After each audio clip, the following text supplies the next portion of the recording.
পেশাদারিত্বের ঘাটতির কারণে senior staff nurse রেখা খাতুন ও পরিবেশকর্মী নাসিমাকে সাময়িকভাবে তাদের চাকরি থেকে অব্যাহতি দেওয়া হয়েছে। কারণ কি?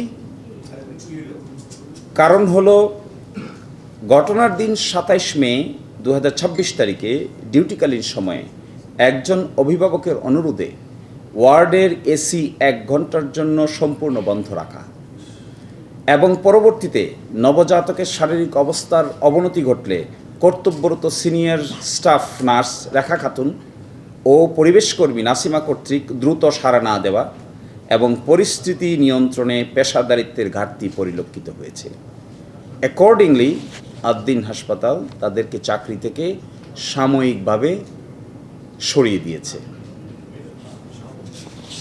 এবং যেহেতু আইনের বিধান আছে একজনকে ফাইনালি সরাইতে গেলে তার কথাটা শুনতে হয়, এই জন্য সাময়িক পদক্ষেপ, তার সঙ্গে তার কথা শুনে ফাইনাল পদক্ষেপ। যা ঘটেছে এটার জন্য হাসপাতাল কর্তৃপক্ষ এবং ভিকটিম পরিবার মারাত্মকভাবে মর্মাহত এবং অনুশোচিত। তো আমরা মনে করি এই ব্যাপারটিকে সামনে রেখে আদ্দিন হাসপাতাল will stand by the victim families and victim families will also at the same time claim যে আদ্দিন হাসপাতালের সেবা কন্টিনিউ থাকা প্রয়োজন, কিন্তু উপযুক্ত ব্যক্তির উপযুক্ত কারণে সুনির্দিষ্টভাবে সুইটেবল শাস্তি হওয়া প্রয়োজন। এই ব্যাপারে আদ্দিন কর্তৃপক্ষ একমত। ইতোমধ্যে আদ্দিন কর্তৃপক্ষ প্রাথমিক পদক্ষেপ গ্রহণ করেছে। This is certainly A pathetic event. This pathetic event should be handled with efficiency, objectivity and reasonableness.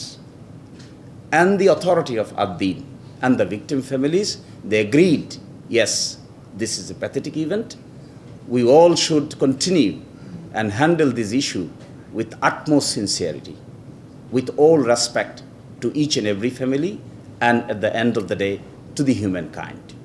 আমরা কেউই জীবন ফিরিয়ে দিতে পারবো না, জীবন ফিরিয়ে দেওয়ার এখতিয়ার আমাদের নেই, কিন্তু মানুষের পক্ষে যা যা করণীয় সম্ভব তার সব কিছু করার জন্য উই আর রেডি।